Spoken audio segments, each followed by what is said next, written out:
En mi tesis, que como muy bien ha dicho Carlos Rodríguez Brown, se llama Una aplicación de la teoría del ciclo económico desde la perspectiva de la escuela austríaca a la Gran Depresión, a la Gran Recesión, se divide en dos grandes bloques, quizá con un bloque intermedio muy cortito. El primer bloque es un bloque de teoría, donde mi propósito ha sido ha sido doble. Por un lado, tratar de incorporar a la teoría austríaca del ciclo económico, que es la teoría económica más rica que tenemos actualmente para explicar las fluctuaciones periódicas que padece el capitalismo y que se achacan erróneamente al capitalismo. Teoría del ciclo económico que fue desarrollada por Mises, por Hayek, por Magluck, por Haberler, por Lachmann y en nuestro país muy especialmente por el profesor Jesús Huerta de Soto, que además es mi director de tesis, con lo cual desde luego esta pata central que gira en torno a todo el documento, a toda la tesis, desde luego no podía faltar. Pero a este bloque central, que es la base de todo, he intentado añadirle dos cosas. Por un lado, las aportaciones de los teóricos de la liquidez, que no son una escuela formal de pensamiento, sino son autores sueltos que estaban dispersos por ahí y que en España, particularmente gracias a la labor de José Ignacio del Castillo, pues los empezamos a conocer. Innumerables, bueno, muchos son muy cercanos a la escuela austríaca, como Benjamin Anderson, Jacques Rueff o Charles Rist. Otros más desconocidos para el público, como Henry Ritterhausen o actualmente el profesor Antal Fekete. Como en breve comentaré, la aportación de estos teóricos no contradice en nada a la teoría austríaca del ciclo económico en lo fundamental, simplemente la enriquece al añadir una teoría mengeriana sobre el origen del dinero. Y por otro, también me propuse adaptar la teoría del ciclo económico dándole una jerga más financiera. Como sabemos, en la teoría austríaca del ciclo hablamos normalmente de un tipo de interés, el tipo de interés de mercado, hablamos de ahorro en general. Desde luego es un buen método porque lo fundamental lo explica con enorme precisión. De hecho, la crisis actual, tomando por ejemplo el libro del profesor Jesús Huerta de Soto, pues los pasos esquemáticos del íter de toda la crisis se puede ir siguiendo perfectamente paso a paso, pero bueno, como a la hora de analizar los acontecimientos, grandes partes de la sociedad, por ejemplo pues el sector financiero, etcétera, están mucho más acostumbrados a hablar un lenguaje que les es propio y que les es particular, con distintos tipos de interés, con distintos tipos de ahorro, etcétera. También mi intención era complementar la teoría austríaca desde esta perspectiva. Desde luego sería muy extenso pues comentar todas las conclusiones a las que he ido llegando. La mayoría ya están sobradamente contenidas pues en otros libros, y de nuevo repito el del profesor Huerta de Soto. Otras, desde luego, al surgir de la fusión con los teóricos de la liquidez o al dar una jerga más financiera, pues sí tienen algo más novedoso. Pero simplemente por dar las tres claves que yo creo que definen a la teoría del ciclo económico austríaca, complementada con la aportación de los teóricos de la liquidez y con la jerga financiera que he querido introducir, pues básicamente yo creo que la teoría del ciclo económico tiene tres pilares. El primero, tal como las pongo en la tesis, el primero es una teoría de la liquidez, donde la liquidez pasa a ser una categoría de la acción al nivel de la utilidad. Y la liquidez nos permite explicar, ya siguiendo al mismo Menger, que fue el primero en utilizar este término, cómo surgen los bienes económicos, cómo los bienes económicos se transforman en dinero, es decir, cómo surge el proceso de monetización y desmonetización de bienes económicos. Y así podemos llegar a algo que considero muy importante en el sistema económico. En la teoría económica se lo ha despreciado por entero, como es restituir el papel fundamental que juega el dinero como depósito de valor. Hoy, en la teoría económica dominante, el dinero es pura y simplemente un medio de cambio, y la función básica, esencial de depósito de valor como garante de la liquidez, no solo del individuo, no solo de cada empresa en particular, sino del sistema financiero y del sistema bancario,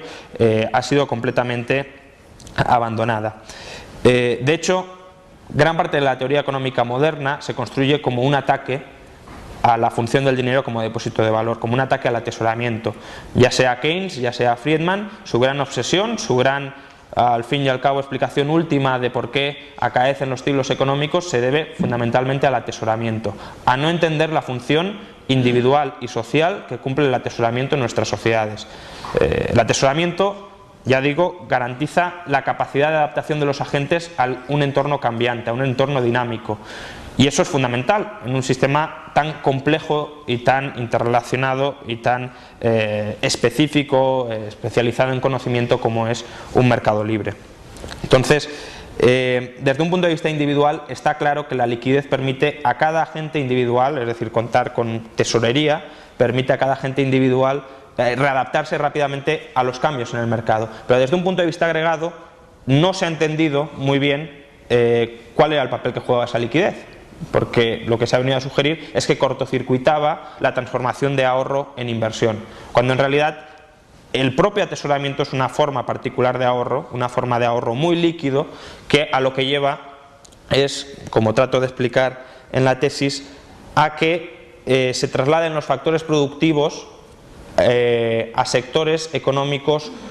pues poco superficiales, como puede ser por ejemplo la producción de oro o como puede ser la producción de bienes de consumo altamente demandados, los picos de producción. Eso tiene la virtud de que la estructura productiva se estrecha, es decir, la estructura productiva desde un punto de vista agregado se vuelve más líquida cuando los agentes individualmente quieren mejorar su liquidez, quieren volverse más líquidos, y además permite que los planes empresariales, que están siempre interrelacionados, pasen a ser mucho menos específicos, mucho menos complementarios, mucho menos difícilmente reconvertibles. Con lo cual, mientras están los trabajadores en las minas, en caso de que haya que, los trabajadores o factores productivos en general, en caso de que haya que recurrir a ellos y haya que recolocarlos en otro plan empresarial, es mucho más sencillo frustrar el plan empresarial de que se deje de producir oro, que no tiene conexiones con otros planes empresariales del mercado, que interrumpir, por ejemplo, la provisión de petróleo a otro empresario, porque los trabajadores que están produciendo petróleo son necesarios en otra parte de la economía. Entonces, una de las aportaciones, creo, de la tesis es restituir ese papel del atesoramiento, ver cómo tanto desde un punto de vista individual como desde un punto de vista colectivo el atesoramiento garantiza la liquidez del sistema productivo y garantiza su capacidad de readaptación. Y de hecho, también así podemos pasar a una teoría del dinero fiduciario como un dinero, como una promesa impagada por parte del Banco Central, que precisamente es una promesa que se utiliza para abortar la función esencial que cumple el dinero, de verdad, el oro o cualquier otro bien que haya monetizado el mercado, a la hora de garantizar la liquidez de los agentes y del sistema económico. Pero precisamente por eso el dinero fiduciario está siempre sometido a un proceso de riesgo o de permanente desmonetización que solo los gobiernos, a través de restricciones pues bastante draconianas a la hora de imponer curso forzoso, de pagar los impuestos en dinero fiduciario, de presionar al Banco Central para que eleve los tipos de interés al 20%, como hizo Volcker en los años 80, han conseguido que el dinero fiduciario siga circulando y que el mercado no haya remonetizado totalmente el oro. Y esto es un periodo totalmente excepcional en la historia de la humanidad, es el periodo más largo en que el dinero fiduciario ha seguido funcionando muy mal, con una inflación brutal. Desde el año 50 el dólar ha perdido el 90% de su valor, pero sigue siendo aceptado precisamente por las medidas restrictivas de los gobiernos. Esa es una pata, la liquidez de los bienes, que pasa a ser liquidez de los agentes y liquidez del sistema económico. La otra pata esencial de la teoría del ciclo austríaca es una teoría real del tipo de interés. Actualmente el tipo de interés se entiende desde Keynes, pero también con Friedman, como un fenómeno esencialmente monetario, y eso es una de las grandes pérdidas que ha sufrido la teoría económica moderna, porque ya desde von Baber o incluso desde Irving Fisher, que no era austríaco, pero su teoría del interés es pues probablemente la culminación de la teoría von Baberkiana, salvo ciertos matices que se le podrían criticar, el tipo de interés se caracterizaba como un tipo de interés real, o fundamentalmente real, que depende en lo esencial de la preferencia temporal y de la aversión al riesgo de los agentes. No depende de la demanda de dinero, no depende del atesoramiento. Esa es una distorsión que introdujo Keynes precisamente para atacar el atesoramiento. Por supuesto, el tipo de interés, aunque en lo fundamental depende de la preferencia temporal y de la aversión al riesgo, es decir, de la sobrevaloración o de la prima de valor relativa entre los bienes presentes sobre los bienes futuros, también se ve influido por factores que son monetarios, pero eso no constituye la esencia del interés, como puede ser la expectativa de inflación o de deflación, o como puede ser la prima de liquidez, que es lo que confundió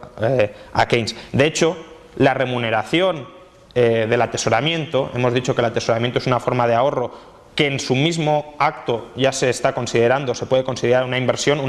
en la previsión de futuro, es decir, en la capacidad de readaptación de la gente ante el futuro, tiene un rendimiento esperado que Keynes no comprendió y que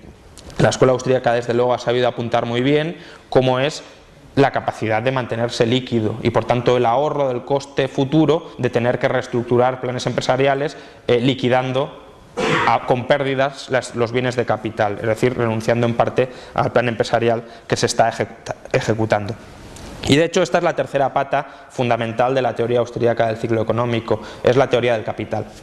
que de nuevo también es una de las teoría completamente ausente en la teoría dominante hoy en día. Pensemos que el capital, desde Samuelson, aunque luego el mismo autor tratara de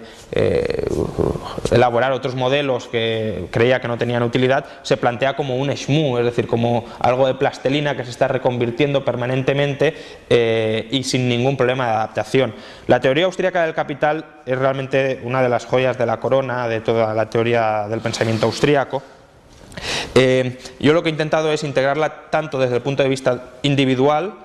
como una teoría de la liquidez entre el activo y el pasivo de los agentes, es decir, los bienes que tiene el actor económico para producir u obtener bienes futuros, que son los bienes de capital o activos,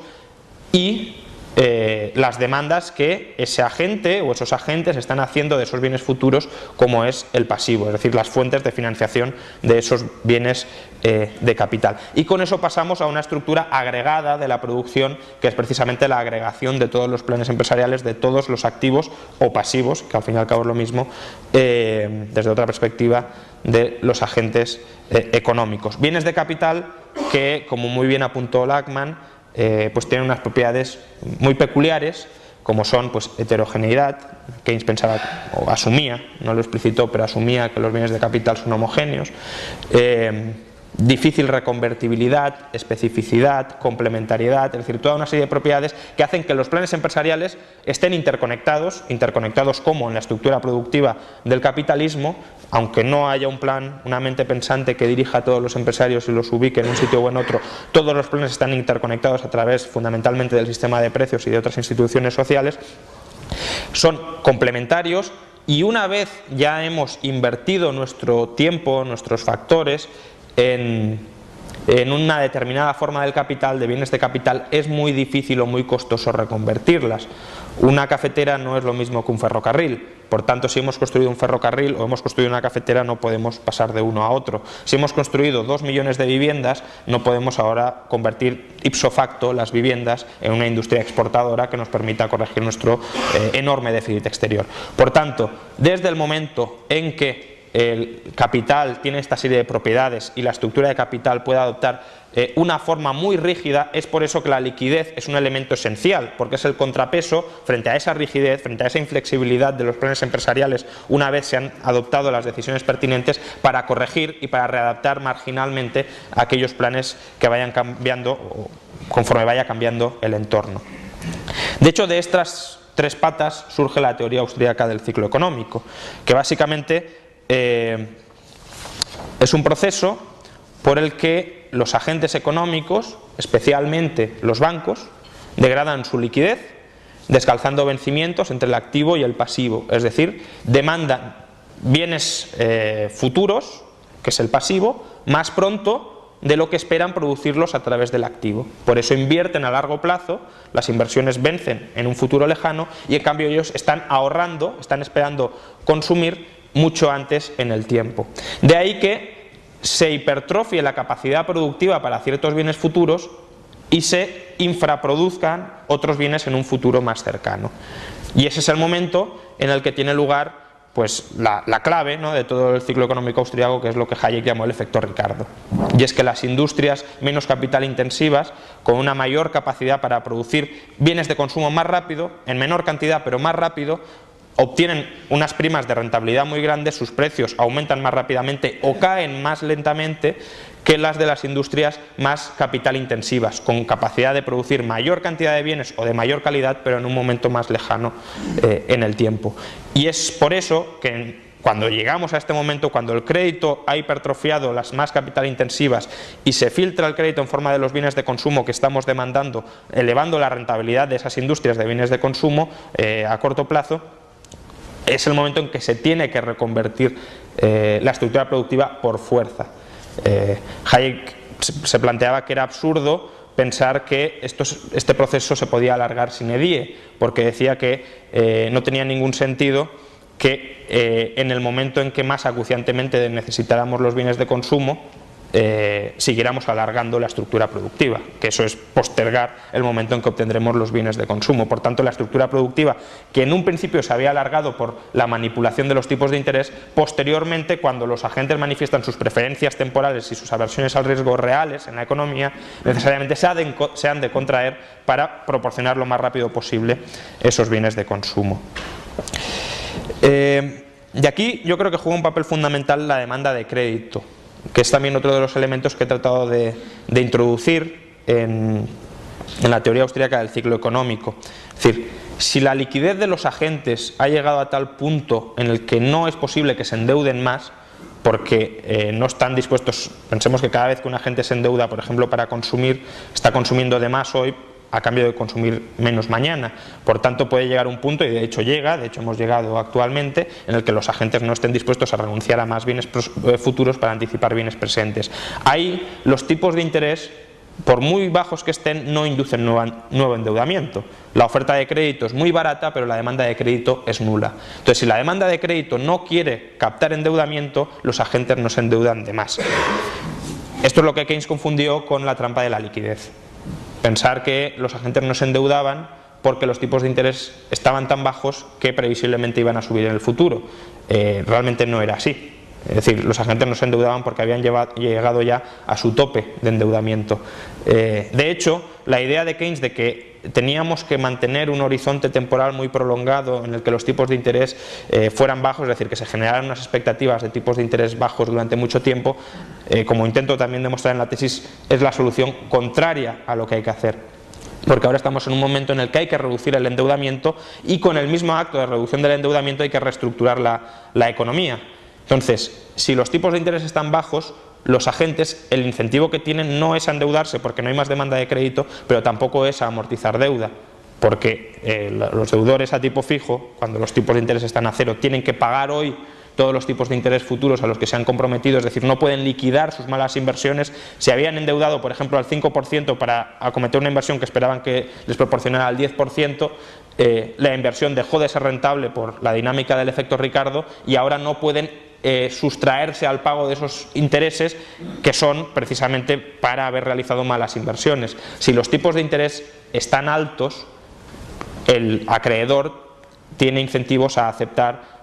importes menores presentes para saldar sus deudas. Lo mismo con los deudores a tipo variable, ahí quizás se ve más fácilmente. Si los tipos de interés están al 0%, nadie tiene ningún incentivo a amortizar anticipadamente su deuda.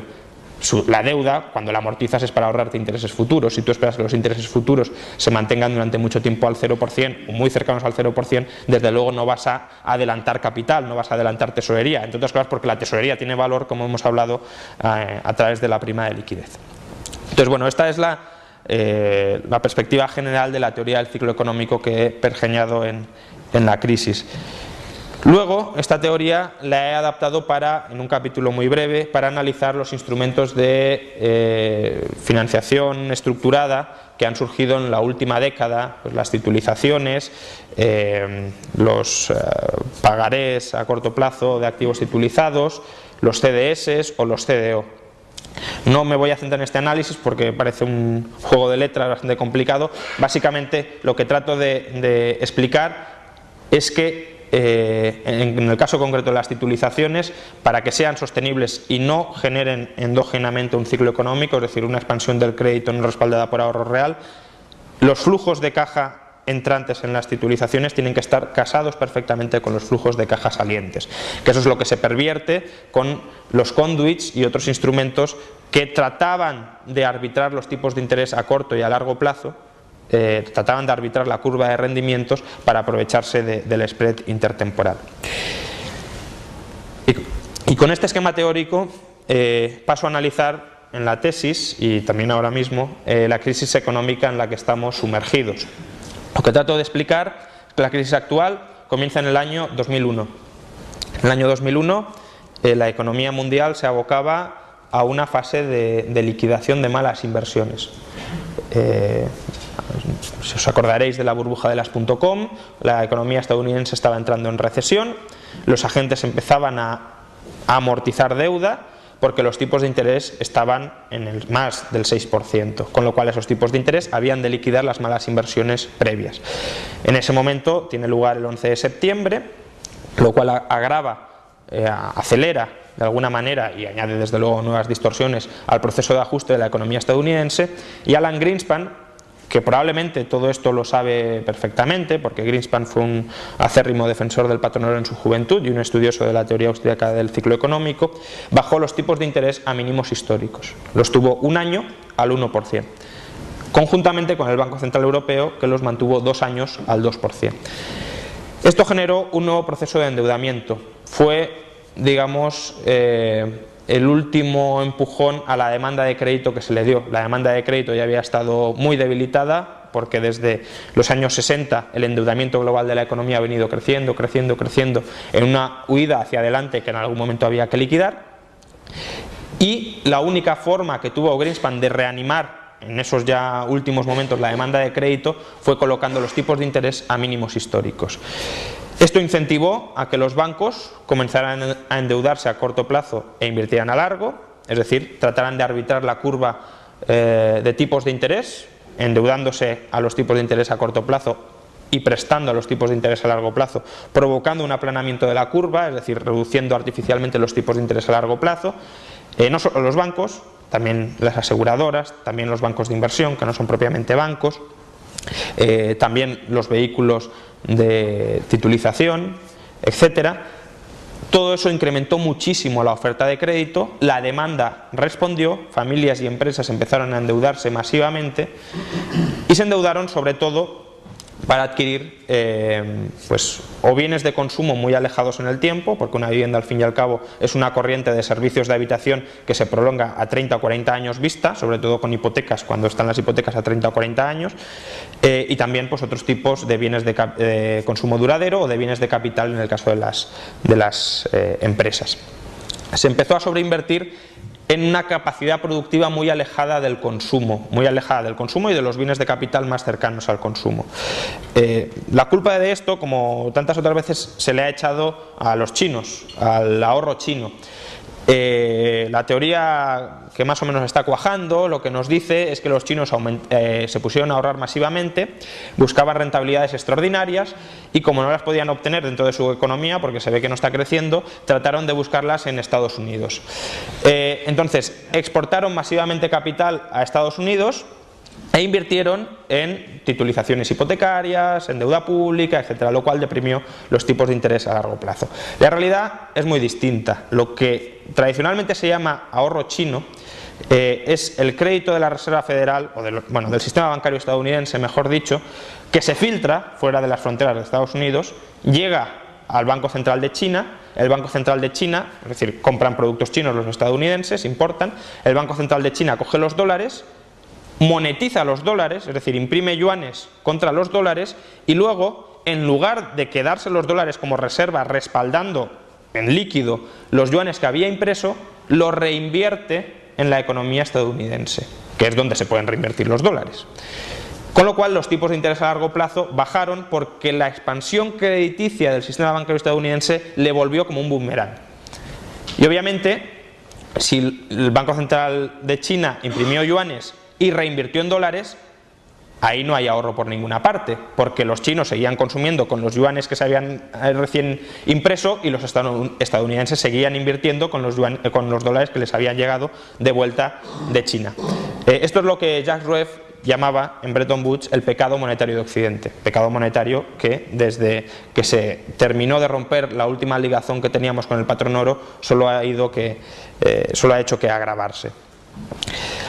Con lo cual, cuando los tipos de interés a largo plazo se deprimen a mínimos históricos o a mínimos prácticamente históricos,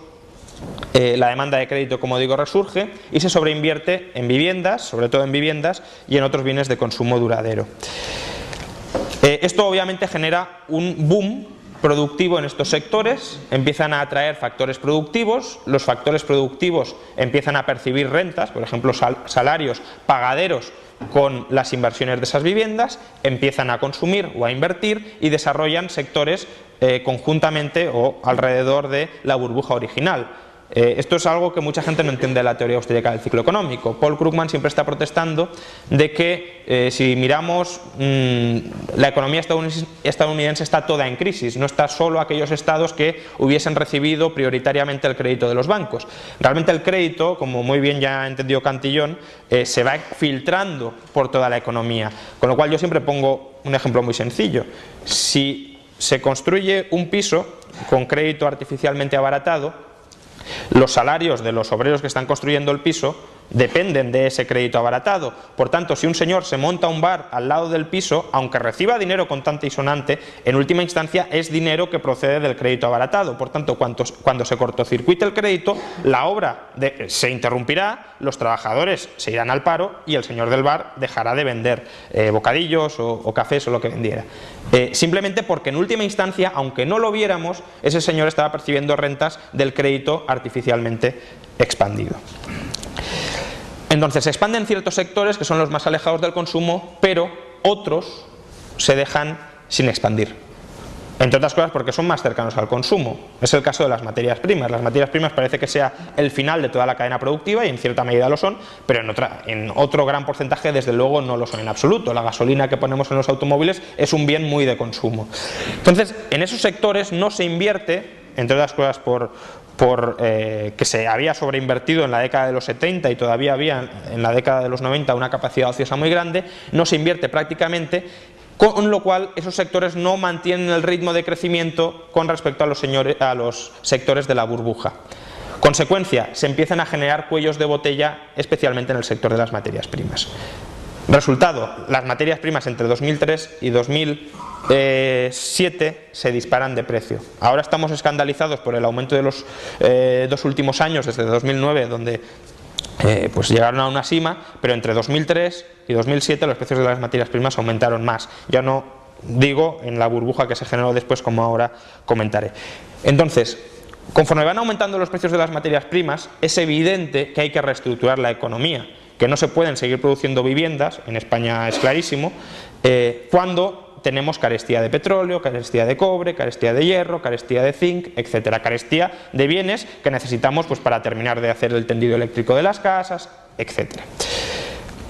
Con lo cual los factores se deberían haber reorientado ahí. ¿Cómo se habrían tenido que reorientar? Pues suben el precio de las materias primas, quiebran empresas, las marginalmente menos rentables, y los factores productivos que están ocupados en esas empresas, tras un ajuste de precios, porque obviamente estaban percibiendo rentas infladas por la burbuja, se recolocan en los nuevos sectores que tienen que ir naciendo. Problema, en el año 2007, que es cuando todo esto empezó a producirse, cuando estalla la crisis de liquidez en agosto de 2007, los bancos centrales empiezan con inyecciones extraordinarias de liquidez para evitar que esta liquidación de la estructura productiva, liquidación sana, esa purga de las malas inversiones previas, se reoriente a los nuevos sectores que tienen que ir surgiendo. Consecuencia de ello, muchas empresas que no podían hacer frente al pago de sus deudas y que habrían quebrado por la lucha de la liquidez propia de esa fase del ciclo, es decir, no podían pagar materias primas, tenían que pedir prestado más dinero, por tanto los tipos de interés iban subiendo. Esa fue la época del Euribor al 5%, 5,25%. Con lo cual deberían haber quebrado, especialmente las empresas dependientes de materias primas y más endeudadas a corto plazo que no pudiesen refinanciar sus deudas. El Banco Central o el sistema bancario a través del Banco Central, al revés, el Banco Central a través del sistema bancario refinancia todas esas deudas, con lo cual las quiebras se trasladan a empresas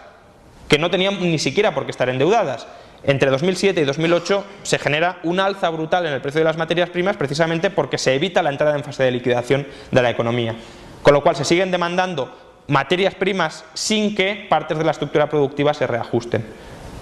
Los promotores, por ejemplo, no quebraban, con lo cual seguían demandando las mismas materias primas que antes, etc. Y ya es a mediados de 2008 cuando el alza brutal en el precio de las materias primas, acordaos el petróleo a $150 el barril, etc., provoca ya una serie de quiebras muy potentes que degeneran en la quiebra famosa de Lehman Brothers. Cuando quiebra Lehman Brothers se acabó el juego, los bancos dejan de prestarse absolutamente entre sí, la demanda de crédito se hunde, las empresas entienden, y las familias, en parte también, que ya no pueden seguir manteniendo una estructura productiva o unos planes empresariales que no funcionan. Empiezan a liquidar masivamente activos, es decir, tratan de recuperar la liquidez tanto de su activo como de su pasivo, venden activos para con los ingresos de los activos amortizar deuda y en ese mismo acto traspasan esos activos a aquellos agentes que más los valoran y que son capaces de darles un uso más valioso. Pero hete aquí que en medio de todo este problema empiezan a quebrar los bancos,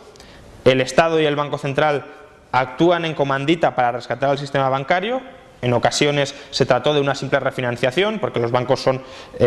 los mayores deudores a corto plazo de la sociedad, con lo cual, aunque a lo mejor el banco fuera solvente, desde luego si no podía recibir el crédito a corto plazo estaba muerto. En otros se trató de una auténtica recapitalización, es decir, de un auténtico mantenimiento de las malas inversiones que en ningún caso debería haberse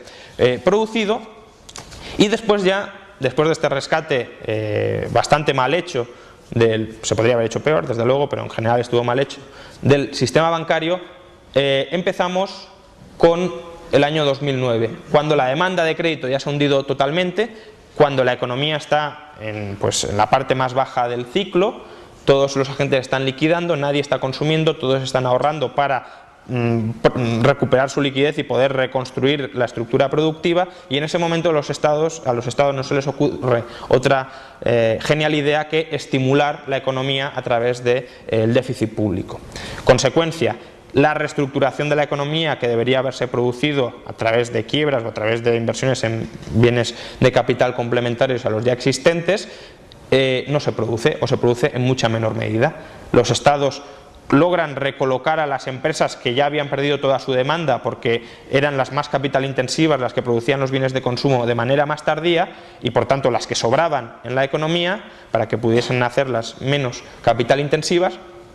Esas se mantienen y la economía empieza un poco a resurgir a lo largo de 2010